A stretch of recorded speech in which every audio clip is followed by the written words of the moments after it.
감사합니다. 오늘은 어떻게 살아야 하나라는 제목으로 말씀을 나누겠습니다. 본문은 하박국 2장 4절 말씀입니다. 제가 봉독하겠습니다. 보라, 그의 마음은 교만하며 그 속에서 정죄하지 못하니 의인은 믿음으로 말미암아 살리라. 아멘. 총선 다음날 어떤 권사님이 저에게 전화했습니다. 그러면서 하소연을 하는데, 하나님께서 한국을 버리셨나? 왜 기도에 응답하시지 않나? 악한 자, 거짓말하는 자가 잘되면 손녀들이 무엇을 보고 배우겠냐? 나는 살만큼 살았지만 손자, 손녀들이 걱정이다 하면서 한탄하였습니다. 그러면서 저에게 하나님께서 하신 말씀이 없냐고 이렇게 전화 통화했습니다. 그래서 저도 이제 새벽에 일어나서 기도하면서 하나님이 하신 말씀 들었기 때문에 제가 이제 하나님이 하신 말씀이 있다고, 하나님이 뭐라 말씀하셨냐면은 믿음으로 살라고 그렇게 말씀하셨다고 이렇게 전화했습니다. 그러면서 하나님께서 한국 버리지 않으셨다고, 걱정하지 말라고, 믿음으로 살라고 이렇게 전화했습니다. 왜 악한 사람들이 잘되고 의로운 사람들이 고통받는가? 이 문제는 많은 사람들의 고민이었습니다. 성경의 저자들도 동일한 고민을 하였습니다. 욥은 개인적인 차원에서 의로운 사람이 받는 고난을 경험하며 고민했습니다. 오늘 읽은 하박국 선지자는 민족적 차원에서 다른 민족들과의 관계에서 의로운 사람이 받는 고난에 대해서 고민했습니다. 하박국을 통해 이 세대에서 어떻게 살아야 하나 살펴보도록 하겠습니다. 하박국의 고민과 하나님의 응답입니다. 시대적인 배경을 좀 살펴보도록 하겠습니다. 하박국이라는 이름은 포옹하다, 포옹이라는 그런 의미를 갖고 있습니다. 하박국의 가족관계, 언제 어디서 쓰여졌냐에 대한 정보가 없습니다. 단지 하박국 3장 19절에 이 노래는 지혜하는 사람을 위하여 내 수금에 맞춘 것이니라, 이 말씀을 통해서 하박국 선지자는 성가대원이었을 것이라고 생각됩니다. 그 에레미야 선지자와 그 동시대 사람으로 이제 추정하고 있습니다. 그 역사적 배경으로는 BC 609년 바벨론이 중동의 패권국 아수르를 패배시키고 아수르 수도인 느느베를 점령하였습니다. 그래서 이제 그 바벨론이 중동의 새로운 패권국이 되었고, BC 605년 바벨론이 아시라의 남은 세력과 이집트 연합군을 갈그미스에서 멸망시키고 중동의 새로운 제국이 되었습니다. 그리고 그 여세를 몰아 유다를 침공하였습니다. 그러므로 이 책은 BC 609년부터 605년 사이에 쓰여진 책이라고 추측됩니다. 그 당시에 유다의 왕은 여호야김이었습니다. 아버지 요시야 왕이 종교개혁을 일으키고 우상을 또한 산당을 파괴하고 율법책을 읽었지만은 BC 609년 무기또 전투에서 애굽 왕 바로 느가에게 사망했습니다. 유대 장로들은 요시야의 넷째 아들 살룸을 여호아스 왕으로 추대했고, 근데 그 여호아스 왕도 아버지와 다르게 악을 행함으로 그 3개월 후에 애굽 왕 바로 느그가 여호아스를 림나로 끌고 와서 가두었습니다. 그래서 애굽이 요시야의 둘째 아들 엘리야김을 왕으로 세우고 여호야김으로 이름을 바꾸었습니다. 그 일제시대 때 우리가 창세기에 명한 것과 비슷한 이유입니다. 그다음 애굽이 막대한 곡물을 요구하였고, 엘리야김은 백성에게 힘대로 은금을 징수하였고 무죄한 자의 피를 흘려 예루살렘에 가득하게 하였다고 합니다. 이 엘리야김도 역시 악한 왕이었습니다. 그러면서 그 아버지 요시야 왕 때 종교개혁을 했지만은 요시야가 그 애굽 왕 바로 느고에게 전투에서 죽고, 또 바로 느고에게 그 이스라엘이 그 유다가 이제 침략당하면서 그 여호와 신앙도 별 수 없네, 그 종교개혁도 별 수 없네, 다시 우상 숭배해야겠다, 그런 분위기가 사회로 돌아가면서, 그래서 이제 율법이 해이해지고 많은 그런 부정부 부패한 일들이 일어나게 됐습니다. 그러면서 이제 하박국이 하나님께 질문합니다. 첫 번째 질문입니다. 왜 하나님이 선택한 유대 나라에 악인이 승리하고 의인이 고통당하는가? 그래도 하나님께 예배하고 하나님을 섬기는 나라인데 왜 이렇게 악이 득세하는가? 내적으로는 악인이 의인을 핍박하고 폭력과 거짓과 분쟁과 악이 그리고 부정부패가 가득하고 율법이 해해졌습니다. 그래서 율법은 그때 유대 나라의 근본이었는데 율법이 해해져서 사람들이 율법을 지키지도 않을 뿐만 아니라 그 율법을 통해서 그 잘못된 것을 바로잡는 사법체계까지도 무너졌던 것입니다. 그 외적으로는 급변하는 국제 정세 가운데 바벨론에서 아수르가 멸망하고 이집트가 패배하고 바벨론이 이제 유다 침공하려는 그런 위협이 닥쳐오고 있습니다. 근데 더 심각한 문제는 무자비한 죄악 가운데 하나님이 침묵하시는 것입니다. 왜 구원하시지 않는가? 이것이 그 하박국 선지자의 질문이었습니다. 그래서 1장 2절에 보면은 여호와여 내가 부르짖어도 주께서 듣지 아니하시니 어느 때까지니이다. 하박국 선지자는 이런 국내 국제 정세를 보면서 하나님께 오랫동안 기도하고 부르짖고 하나님 이런 악 가운데 저희들을 구원해 주십시오 기도했지만 하나님께서 응답하시지 않고 잠잠하시는 것, 그것이 하박국 선지자를 하여금 더 초조하게 하고 또 그 마음을 상하게 했던 것입니다. 근데 그 하박국 1장 5절부터 11절 가운데 하나님의 응답이 나옵니다. 하박국 1장 6절에 갈대아 사람을 일으켰다. 갈대아 사람은 바벨론을 말합니다. 유다 나라보다 더 흉악한 바벨론을 일으켜서 하나님이 심판의 도구로 사용하신다는 것입니다. 바벨론을 통해서 유다를 징계하시고 그래서 유다를 정결케 하시겠다는 것입니다. 하나님은 온 우주와 인류 역사를 주관하시는 하나님입니다. 바벨론을 통해서 그 유다를 징계하시고 멸망시켰지만은 또 하나님은 그 페르시아의 고레스왕을 통해서 유다를 또 예루살렘으로 돌아가게 하신 것입니다. 잠언 16장 4절에 보면은 여호와께서 온갖 것을 그 시음에 적당하게 하셨나니 악인도 악한 날에 적당하게 지으셨느니라. 하나님은 악한 사람도 악한 날에 쓰기 위해서 허용하시고 지으셨다는 것입니다. 그래서 우리가 어떤 악한 사람을 통해서 어려움을 당할 때 그 악인을 원망하기 전에 그 문제 해결하기 전에 왜 하나님이 악인을 보내셨는지 그 원인을 알도록 기도하라는 것이 우리에게 중요합니다. 그래서 하박국이 이제 두 번째 질문합니다. 하박국 1장 12절부터 2장 1절입니다. 하박국은 타락한 자기 민족에 대해 눈물로 기도했습니다. 이것이 첫 번째 기도이고 하나님의 응답은 의외로 더 악한 갈대인 바벨론을 통해서 유다를 멸망하고 유다를 징계하시고 고난을 통해서 정결케 하신다는 것입니다. 그래서 하박국이 혼돈하여서 다시 질문합니다. 의로우신 하나님이 어찌하여 사악한 바벨론이 자기보다 의로운 유대인을 삼키고 멸망시키되 잠잠하십니까? 하박국은 그것을 이해할 수가 없었던 것입니다. 그러면 이제 유대 나라는 망한 건 아닙니까?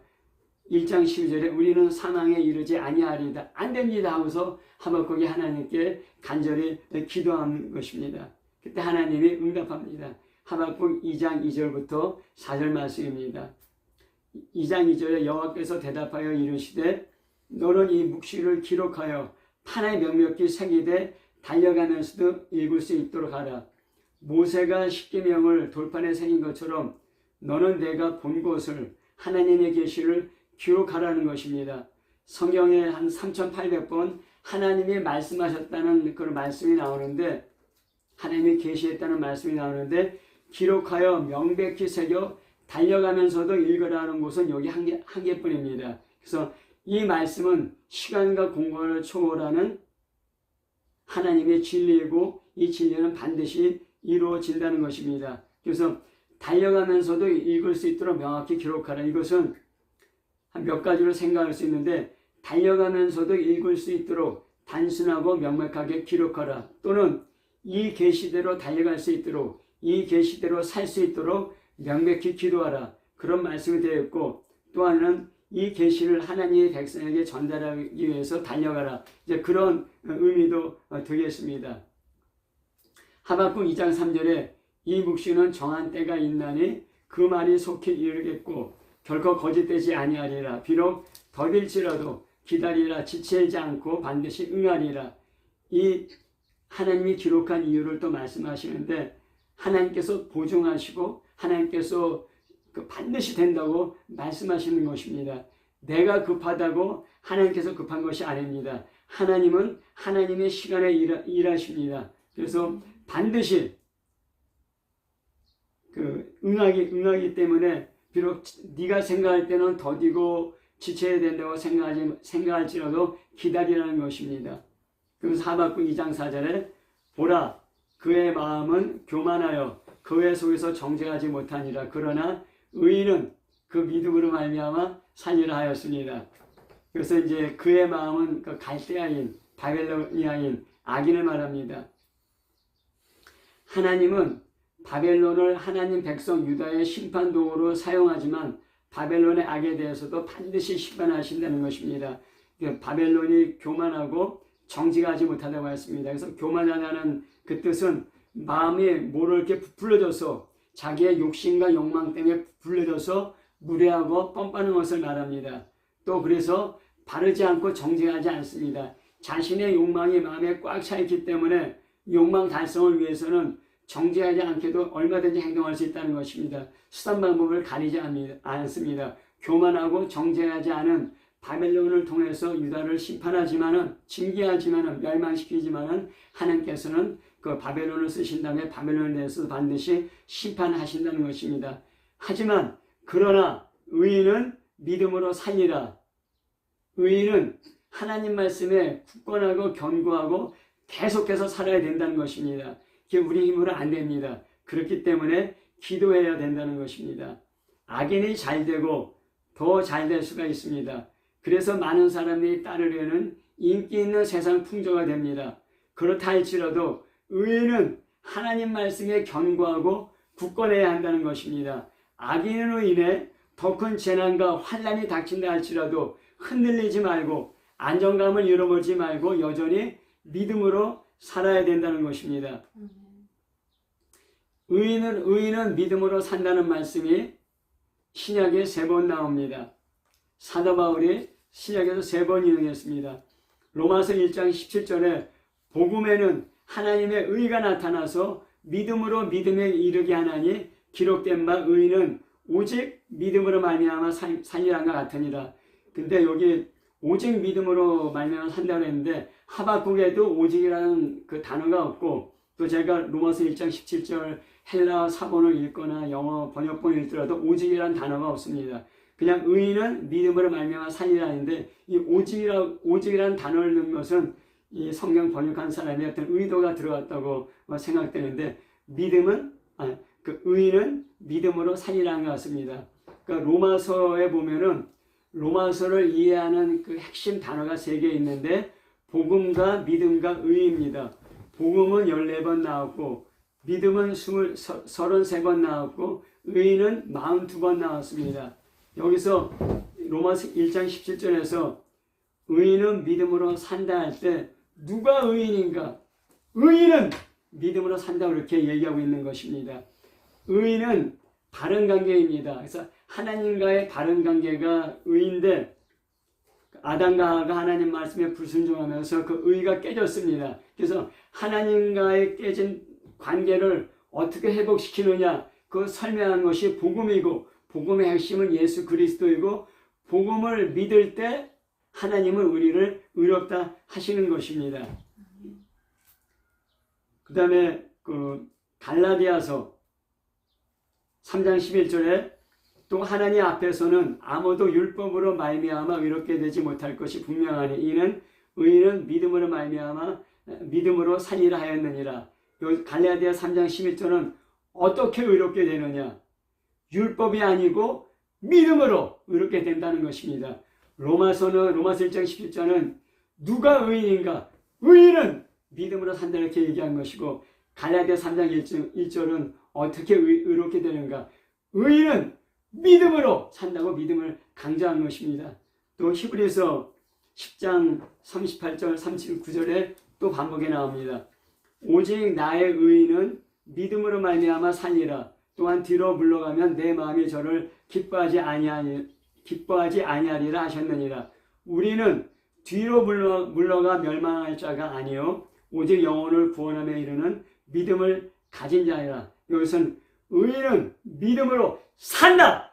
살아야 된다는 것을 강조하는 것입니다. 삶을 강조하는 것입니다. 의인의 삶이 중요하다는 것입니다. 그런 믿음으로 살지 못하면 하나님 말씀에 견고하고 굳건하게 서서 믿음의 행함이 없으면 어떻게 되는가? 뒤로 물러가면 멸망에 빠진다고 분명히 말씀하겠습니다. 끝까지 믿음을 지켜야 구원을 받는다는 것입니다. 디모데전서 6장 12절에 믿음의 선한 싸움을 싸우라 영생을 치우라. 그러니까 믿음의 선한 싸움을 싸워서 영생을 꼭 붙잡아야 된다는 것입니다. 그 믿음의 선한 싸움에서 우리가 져서 믿음을 잃어버리면 어떻게 되는가? 영생을 우리가 잃어버릴 수 있다는 것입니다. 그 디모데후서 4장 7절 8절에 나는 선한 싸움을 싸우고 나의 달려갈 길을 마치고 믿음을 지켰으니 이제후로는 나를 위하여 의의 면류관이 예비되었으므로 주 곧 의로우신 재판장이 그날에 내게 주실 것이며 내게만 아니라 주의 나타나심을 사모하는 모든 자에게노니라. 그러니까 선한 싸움을 싸우고 달려갈 길을 마치고 믿음을 지켰기 때문에 나에게 의의 면류관이 있다는 것입니다. 그러면 믿음을 지키지 않았으면 어떻게 되는가? 의의 면류관이 없게 되는 것이죠. 그런데 그 의의 면류관은 내게만 아니라 주의 나타나심을 사모하는 모든 자에게 주신다는 것입니다. 그래서 여기서 의의 면류관은 우리가 영생, 구원을 말한다고 할 수 있습니다. 믿음을 지켰기 때문에 의의 면류관을 얻을 수 있다는 것입니다.